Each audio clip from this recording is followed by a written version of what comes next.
Hey guys, and welcome back to the another lecture. So we already started first chapter from algebra, linear equation in two variables. We already covered three simple questions from practice set 1.1,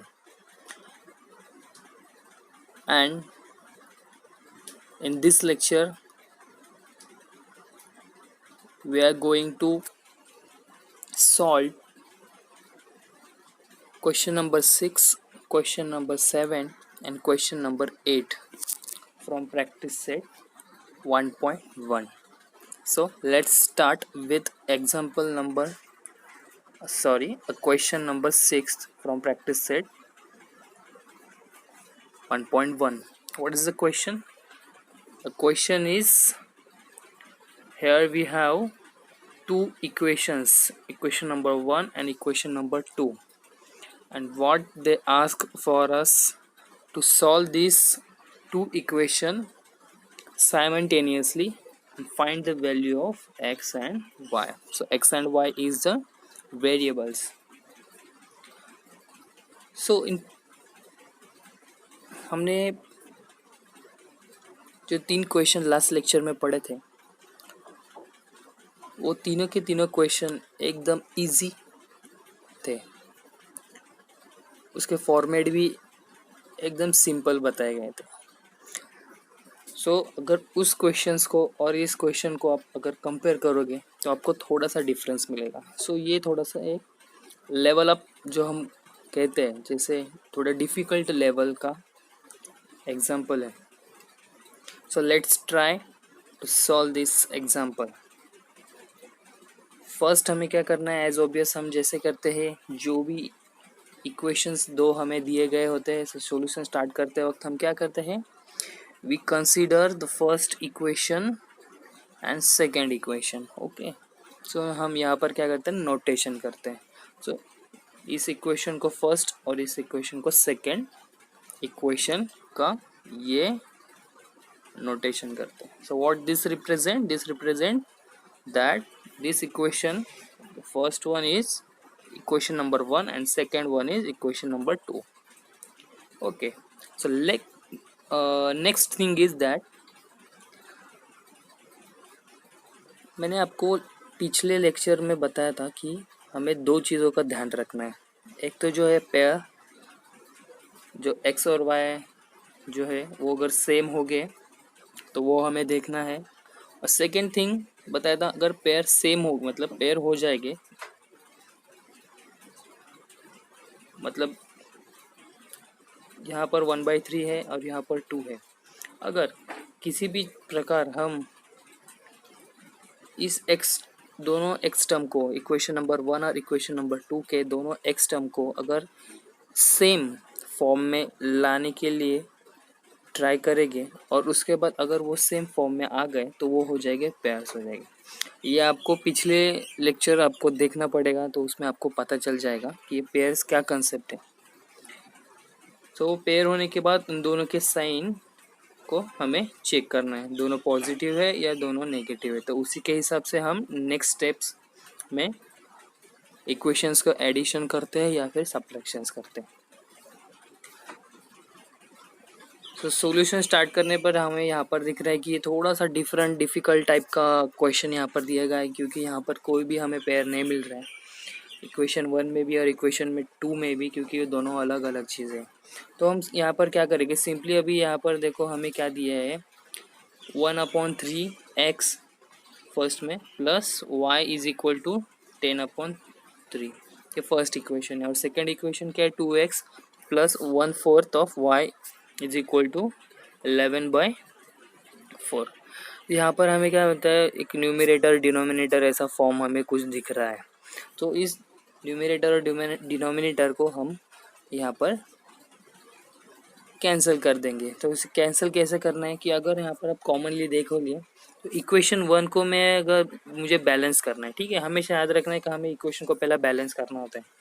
तो इस equations को balance करने के लिए first equation को मैं यहाँ पर देख रहा हूँ कि यहाँ पर 3 है और यहाँ पर भी 3 है, ये दोनों जगह पर 3 है। अगर मैं इस 3 को कैंसिल करना चाहता हूँ तो मैं क्या करूँगा कि मैं इक्वेशन 1 को 3 से मल्टीप्लाई करूँगा।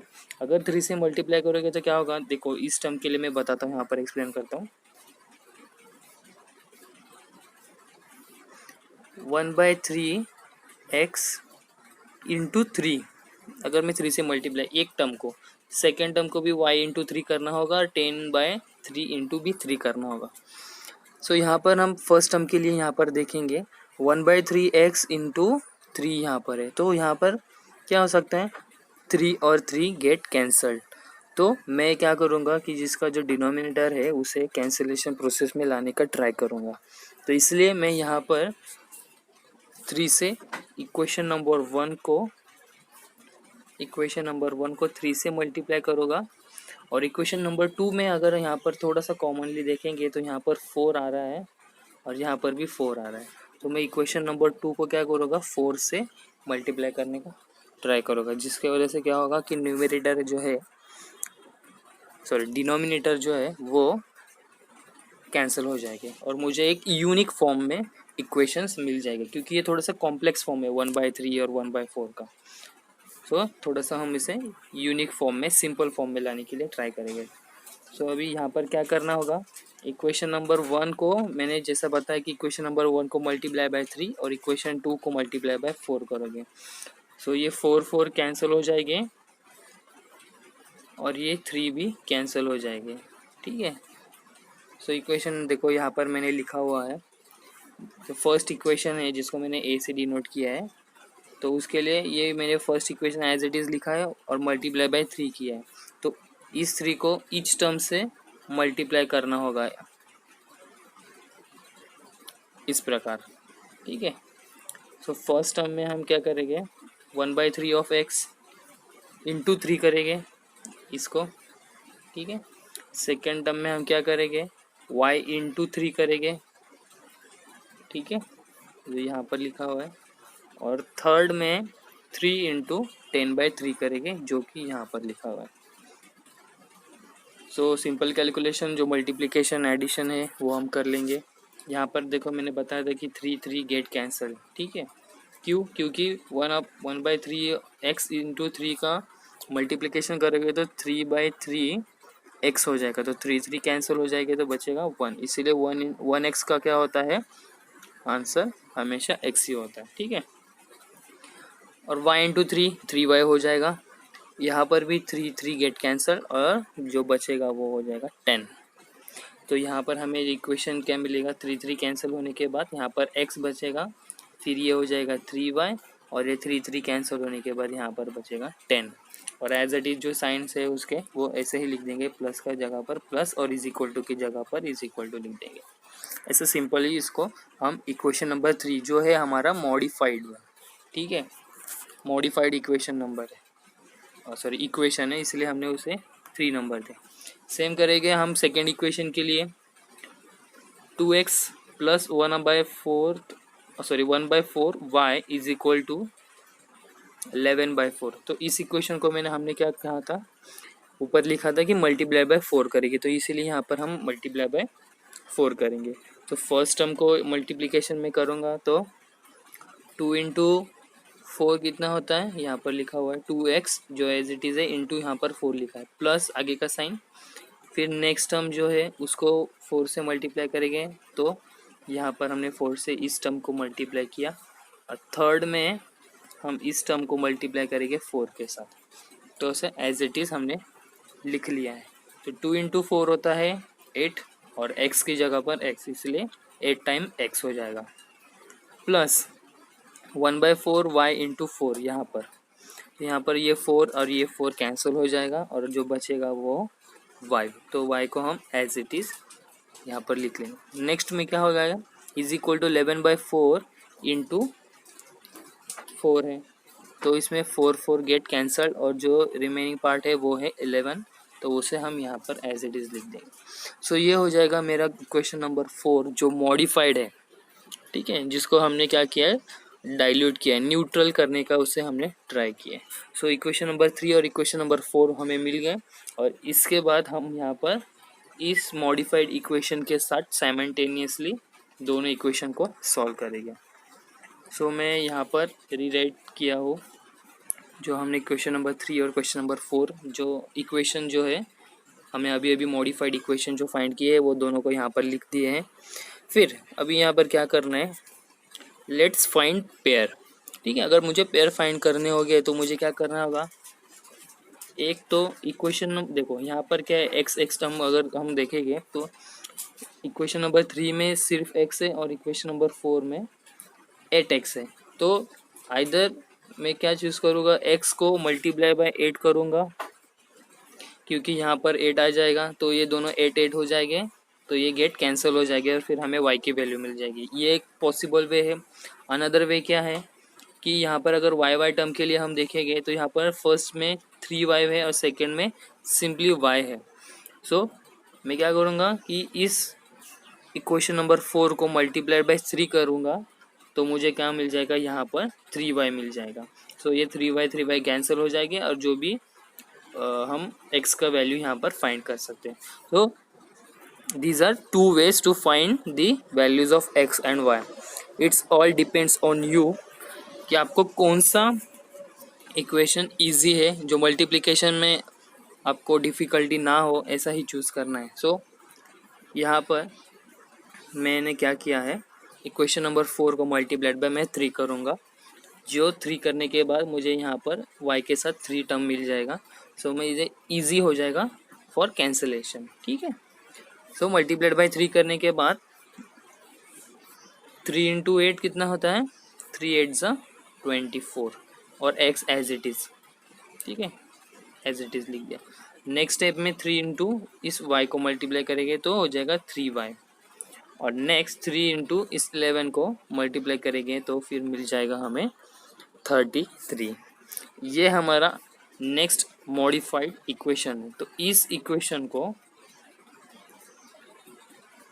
और इस इक्वेशन को देखो, याद रखना, थोड़ा कंफ्यूजन मत कर लेना, नहीं तो फिर आप क्वेश्चन सॉल्व करते हो इसे कंसीडर कर लोगे और इसको इस दोनों को साइमल्टेनियस इक्वेशन समझ के सॉल्व करोगे। तो ऐसा नहीं करना है किसको हमने किसके साथ मल्टीप्लाई किया और किसके साथ हमें उसका एडिशन सब्ट्रैक्शन करना है, वो चीज़ पे थोड़ा ध्यान रखना है।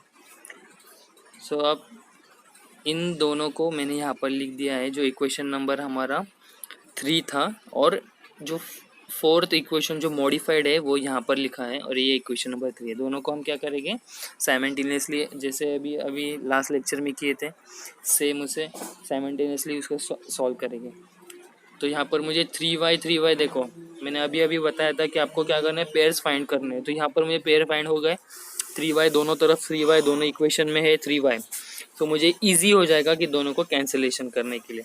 इसलिए मैं क्या करूँगा, लेकिन दोनों को जो साइन है वो है पॉजिटिव साइन है, लेकिन हमें क्या करना है, दोनों के साइन डिफरेंट रखना है। एक का पॉजिटिव होना चाहिए और एक का नेगेटिव। तो इस साइन को मैं नेगेटिव करने के लिए मैं यहाँ पर अगर नेगेटिव साइन अप्लाई कर दूंगा, मतलब सब्ट्रैक्ट कर दूंगा, तो मुझे ऑब्वियस है कि यहाँ पर नेगेटिव साइन मिल जाएगा। तो now subtract from above equations. ठीक है, इक्वेशन नंबर जो हमारे ये है और इक्वेशन जो सेकेंड इक्वेशन है, इन दोनों इक्वेशन को मैं सब्ट्रैक्ट कर दूंगा। फिर सब्ट्रैक्ट करने के बाद 3y कैंसिल हो जाएगा। यहाँ पर साइन जो है पॉजिटिव वो हो जाएगा नेगेटिव और 3y गेट कैंसल्ड। फिर x के टर्म में x माइनस 24, यहाँ पर x माइनस 24 कितना हो जाएगा, माइनस 23 हो जाएगा। और यहाँ पर हम देखेंगे कि 10 माइनस 33, क्यों, क्योंकि यहाँ पर पॉजिटिव साइन है लेकिन हमें सब्ट्रैक्ट करना है इसलिए इसका साइन चेंज हो जाएगा। तो 10 माइनस 33 कितना होता है, 23 हो जाएगा। सो x इज यहाँ पर हो जाएगा, इस 23 को हम राइट हैंड साइड में लेके जाएंगे क्योंकि वेरिएबल x है और जो फिक्स्ड और कांस्टेंट वैल्यू 23 उसको हम राइट हैंड साइड में लेके जाएंगे। तो हमें फाइनल आंसर मिल जाएगा 1। 23 गेट कैंसल, आंसर इज 1। ठीक है, x का वैल्यू हमने फाइंड किया, सेम y का वैल्यू फाइंड करेंगे। तो y का वैल्यू फाइंड करने के लिए हमें जो भी इक्वेशन अभी तक पता थे उसमें से हम कौन से भी एक इक्वेशन में x का वैल्यू 1 पुट करेंगे और फाइनली हम उसको y का जो वैल्यू है वो निकाल लेंगे। और लास्ट में आंसर कैसा लिखना है, solution is x in bracket में लिखना है x comma y is equal to x का वैल्यू कितना है 1, तो 1 कॉमा 3, y का वैल्यू 3 जो हमने फाइंड किया, ये तुम्हारा फाइनल आंसर है। Moving to the next question, question number 7। Question number 7 में यहाँ पर थोड़ा सा ट्रिकी क्वेश्चन है। सो यहाँ पर हम as it is equation number 1 equation number 2 put कर देंगे।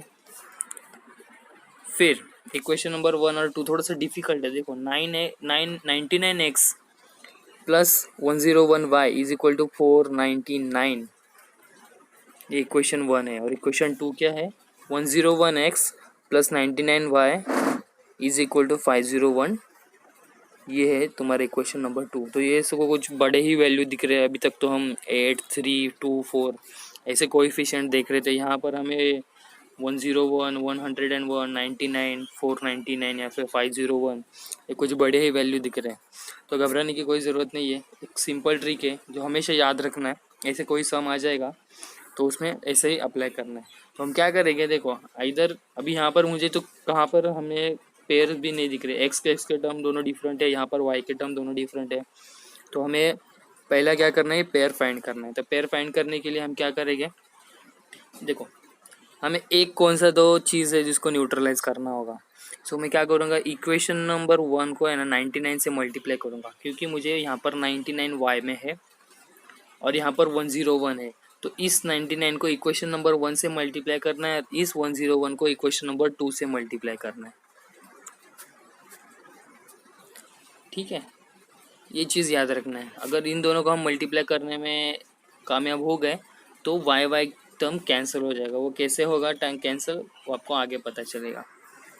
सो देखो यहाँ पर हमने मल्टीप्लिकेशन 99 और 101 दोनों इक्वेशंस को लिखेंगे। हम इसको भी मॉडिफाइड करेंगे। तो सिंपली क्या करना है, 99 इंटू फर्स्ट टर्म और 99 इंटू सेकेंड टर्म और 99 इंटू थर्ड टर्म करना है, सेम एज इट इज़ 101 के लिए, फर्स्ट टर्म के लिए, सेकेंड टर्म के लिए और थर्ड टर्म के लिए मल्टीप्लिकेशन करना है। लेकिन मल्टीप्लिकेशन पूरा नहीं करना है, उसे एज इट इज़ लिखा। जैसे कि 99 इंटू 99x, तो यहाँ पर देखो कैसा लिखा है 99 इंटू 99x, यहाँ पर मल्टीप्लिकेशन करने की ज़रूरत नहीं है। नेक्स्ट टर्म में हम क्या करेंगे, 99 इंटू, अभी के लिए फिलहाल 99 इंटू 99 का मल्टीप्लिकेशन नहीं करना है क्योंकि कन्फ्यूजन होता है। नेक्स्ट स्टेप में हम क्या करें, 99 इंटू 101 को मल्टीप्लिकेशन करेंगे, एज इट इज़ लिखना है। सेम टर्म हम दोनों इक्वेशन के लिए ऐसे ही लिख देंगे यहाँ पर। अब थोड़ा पॉज कर लिए, स्क्रीनशॉट ले लो और देख लो कैसा किया है।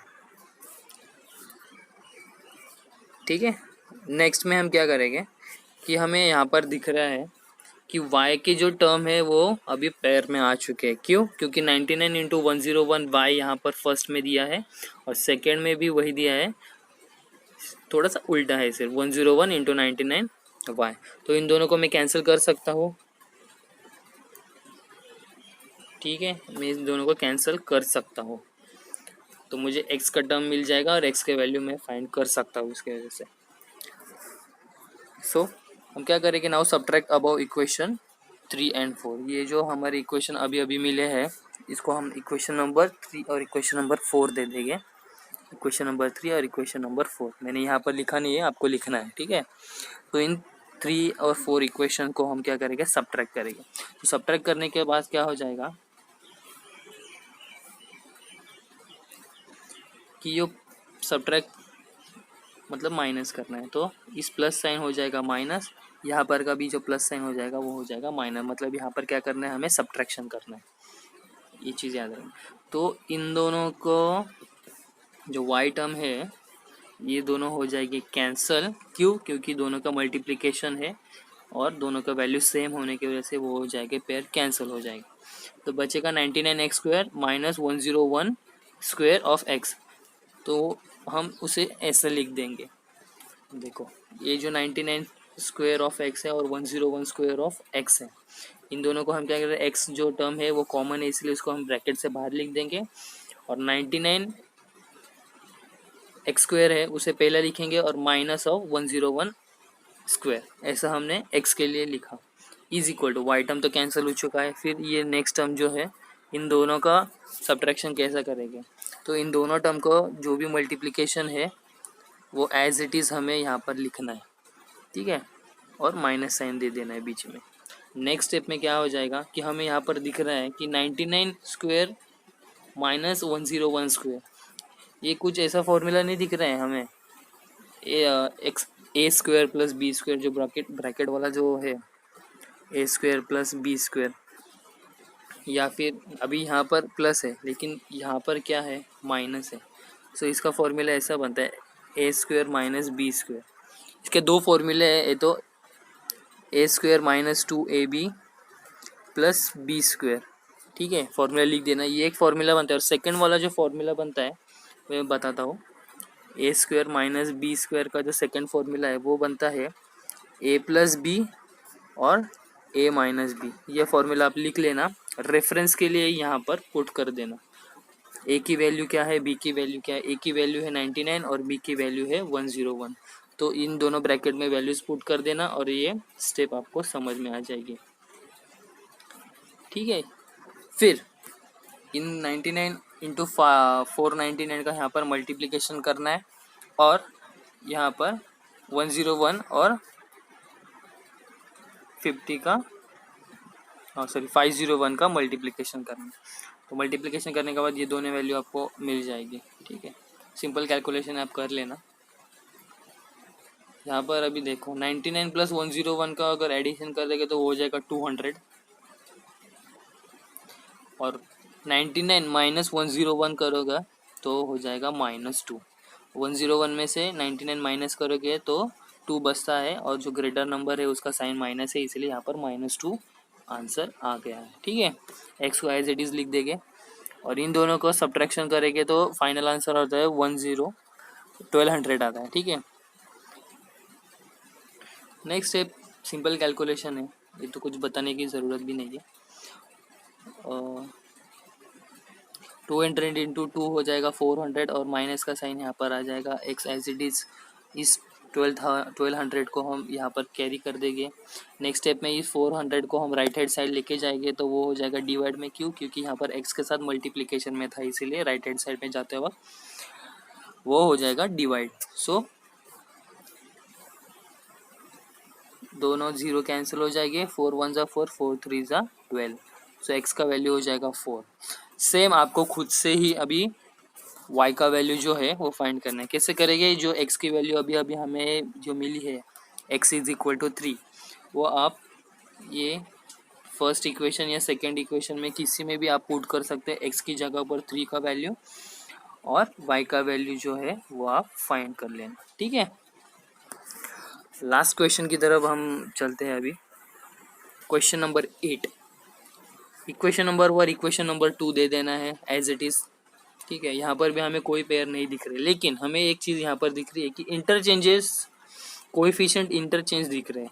यहाँ पर x के साथ 49 है तो यहाँ पर y के साथ 49 है, यहाँ पर y के साथ 57 है, 57 y के साथ है फर्स्ट इक्वेशन में, और सेकंड इक्वेशन में वही 57 x के साथ है। सो थोड़ा सा तो हमें यहाँ पर आइडिया आ चुका है कि यहाँ कोएफिशिएंट्स जो है x के और y के वो इंटरचेंज किए गए हैं इक्वेशन में। सो एक थोड़ा सा हिंट था। इसे कैसे सॉल्व करेंगे, सेम अभी अभी जैसे बताया था कि अगर दो इक्वेशन हो गए तो इस 57 को मैं इक्वेशन नंबर 2 के साथ मल्टीप्लाई करूंगा और इस 49 को मैं इक्वेशन नंबर 1 के साथ मल्टीप्लाई करूंगा। सेम अभी जो क्वेश्चन नंबर 7 सॉल्व किया सेम एज इट इज ऐसा ही सॉल्व करना है। तो यहाँ पर आप देख सकते हो 49 और 57 से इन दोनों को मल्टीप्लाई कर दिया है, ठीक है। सो 49 इंटू ये 49, देखो 49 और इस टर्म को साथ मल्टीप्लाई करेंगे, इस स्टेप पे ध्यान देना। 49 इंटू 49 करेंगे, इसके लिए 49 स्क्वायर हो जाएगा। नेक्स्ट स्टेप में माइनस ये देखो 49 और ये 57 इसके साथ मल्टीप्लिकेशन में अगर आ जाएगा 57 इंटू 49, तो यहाँ पर हमने लिख दिया है y एज इट इज़, और 49 इंटू 172, तो क्वेश्चन नंबर 2 के लिए भी वैसा ही करना है। नेक्स्ट स्टेप में हम क्या करेंगे कि हम यहाँ पर अब देख सकते हैं कि 49 इंटू 57 इंटू 49 और 57 इंटू 49 ये हमें पेयर मिल गया है। ठीक है, मतलब हमें एक जोड़ी मिल गई है दोनों की जो सेम है, लेकिन उन दोनों के साइन सेम है क्या? नहीं, साइन सेम नहीं है, क्योंकि यहाँ पर y माइनस है और यहाँ पर भी माइनस है। देखो यहाँ पर माइनस साइन है और यहाँ पर भी माइनस साइन है। सो सेम साइन हो गए तो हम क्या करते हैं? सब्ट्रैक्ट करते हैं, और अगर डिफरेंट साइन होते हैं तो हम क्या करते हैं? एडिशन करते हैं। सो यहाँ पर सेम साइन है, इसीलिए हम क्या करेंगे? सब्ट्रैक्शन करेंगे। सो सब्ट्रैक्शन करेंगे, ठीक है। यहाँ पर स्टेटमेंट लिखना है। इक्वेशन अभी हमें क्या मिल जाएगा? इक्वेशन नंबर ये 3 और 4 हो जाएगा। ये इक्वेशन नंबर 3 हो जाएगा, इक्वेशन नंबर 4 हो जाएगा।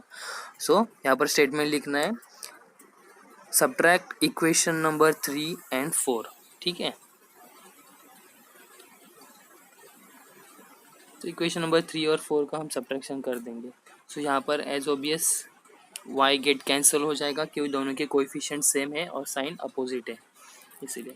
49 स्क्वायर माइनस 57, इस टर्म को हम कैसे हॉरिजॉन्टल लिखेंगे? 49 स्क्वायर माइनस 57 स्क्वायर, एक्स को हम बाहर लिखेंगे, और 147 इंटू 49 और 152 इंटू 57, इन दोनों को हम राइट हैंड साइड में एज इट इज़ लिख देंगे।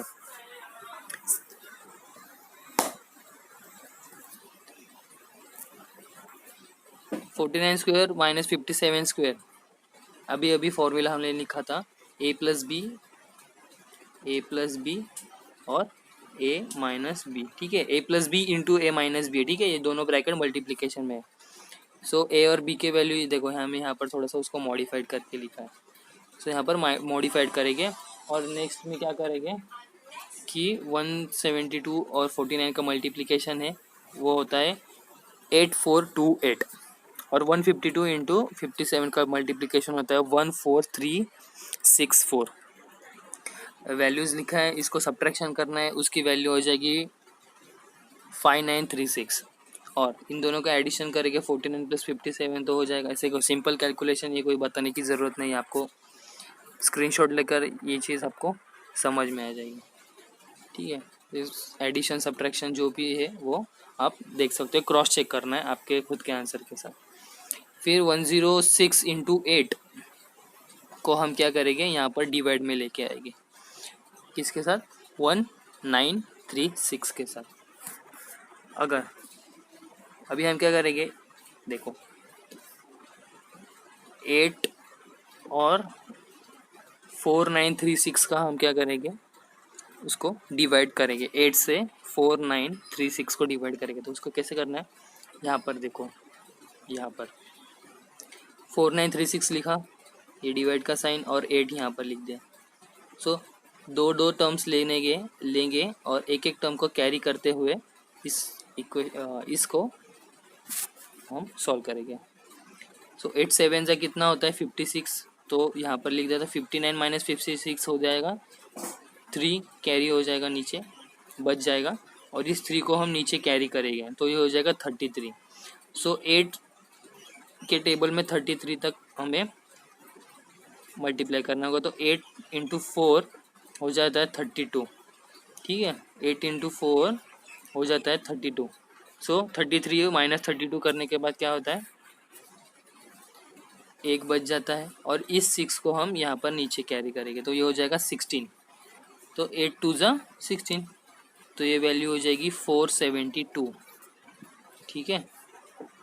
इसलिए इस स्टेप में मैंने क्या किया है? 472 यहाँ पर लिख दिया है, और 106 के साथ उसको डिवाइड करेंगे। तो 106 को अगर हम देखेंगे तो 6 के टेबल में हमें, मतलब 6 का अगर टेबल देखेंगे, जैसे 6 1 ज़ा 6, 6 2 ज़ा 12, तो हमें ये जो लास्ट डिजिट है 2, वो 6 के टेबल में और कहाँ कहाँ पर आते हैं वो देखना होगा।